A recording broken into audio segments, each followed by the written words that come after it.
So I know, मेरे को पता है कि आप लोगों का बी ट्रिपल के एग्जाम है एंड अभी रात में 12 बज चुके हैं। ठीक है, एंड मेरे पास, मैं अभी कमेंट सेक्शन और डीएम चेक कर रहा था तो बहुत सारे स्टूडेंट्स का प्रॉब्लम एक ही मेरे को निकल के आ रहा है कि भैया अभी तक हमने पढ़ाई शुरू की है, या अभी आज सुबह हमने पढ़ा था, मतलब 12 तारीख की सुबह से स्टार्ट किया हमने।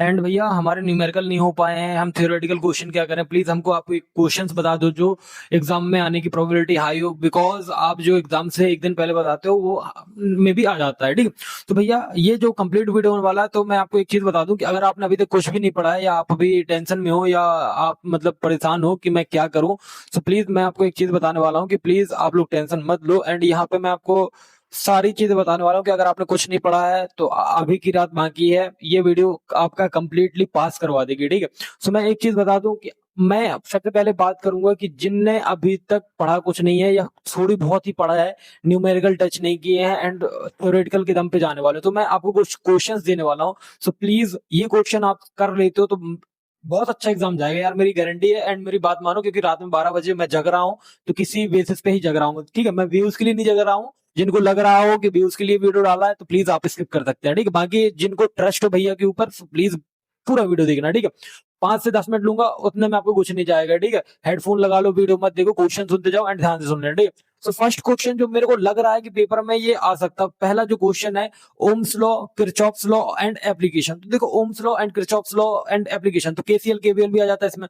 तो मेरे को लग रहा है कि इसके न्यूमेरिकल तो आते ही आते हैं, बट इसका थ्योरेटिकल क्वेश्चन भी आएगा। ठीक है, ये क्वेश्चन हो गया। फिर दूसरा क्वेश्चन आता है, अब मतलब जो मेरे को याद समझ में आया कि दूसरा क्वेश्चन जो मेरे को याद आया, सोर्स कन्वर्जन, कि वोल्टेज सोर्स को हम करंट सोर्स में करें एंड करंट सोर्स को वोल्टेज सोर्स में करें, तो ये किस में आता है, ये आपका आता है वन शॉट्स में। ठीक है, तो ये हो गया। फिर एक चीज ध्यान से सुनना, जो आपका सुपर पोजिशन थ्योरम है और जो आपका थेवेनिन थ्योरम है, ये क्वेश्चन आते हैं न्यूमेरिकल में। ठीक है, बट स्टेट एंड एक्सप्लेन करके भी क्वेश्चन आते हैं एंड विथ एग्जांपल आपसे पूछता है, जैसे एक्सप्लेन करो super position theorem with example and explain करो थेवेनिन थ्योरम विथ एग्जांपल। तो ये आप प्लीज इनके थ्योरेटिकल पार्ट भी कर लीजिएगा एंड न्यूमेरिकल एक एग्जांपल छोटा सा तैयार कर लीजिएगा लिखने के लिए। ठीक है, फिर ये दो क्वेश्चन हो गए। अब तुम जाओ यूनिट नंबर 2 पे।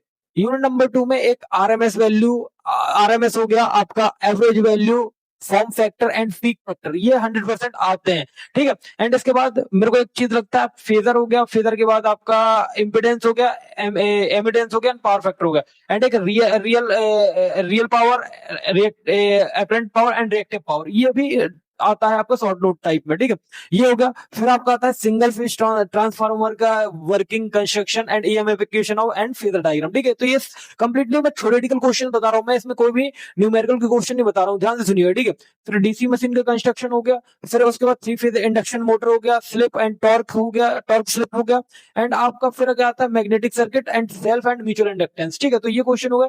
एंड फिर आपका आता है electromagnetic induction and induced EMF. ठीक है, एंड नाउ अब हमारे यूनिट नंबर 5 में क्या आता है, यूनिट नंबर 5 में हमारा आता है पहला बीजेटी कर लेना, half adder and full adder कर लेना, and RS flip flop and JK flip flop कर लेना। ठीक है, तो देखो एक चीज ध्यान से सुनना कि अगर तुम इतने क्वेश्चंस कर लेते हो तो मे बी देखो इनमें से अगर 4-5 भी आ गए तो तुम एक बात समझ लो, तुम पास हो जाओगे आराम से। ठीक है, सो प्लीज भैया रिक्वेस्ट है कि जितने भी तुम थ्योरेटिकल क्वेश्चन करने वाले हो प्लीज अच्छे से कर लेना, एंड जितने मैंने बताए प्लीज ट्राई कर लेना, कि मे भी हो सकता है कि अगर एग्जाम में आ जाए तो अपन से बन जाए।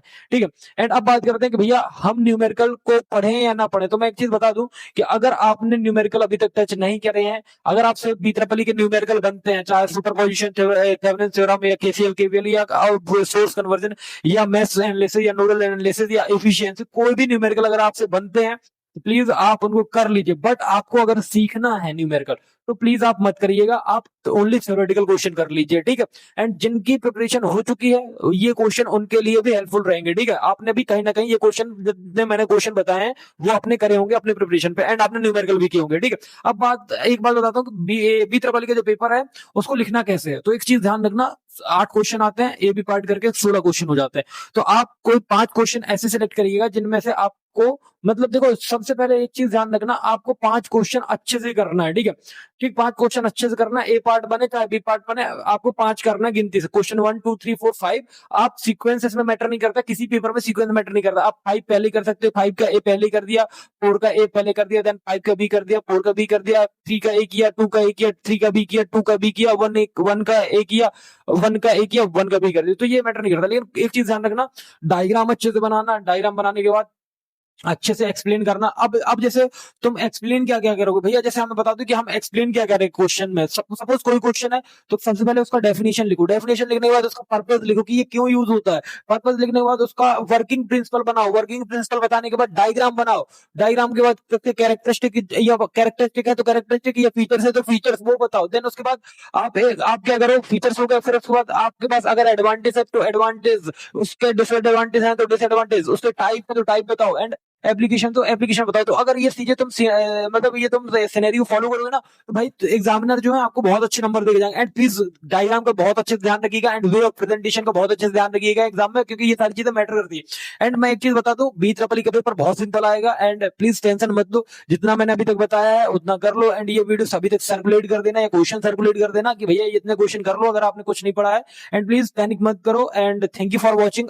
अगर आप इतनी रात को तुम वीडियो देख रहे हो तो बाकी all the best and thank you for watching.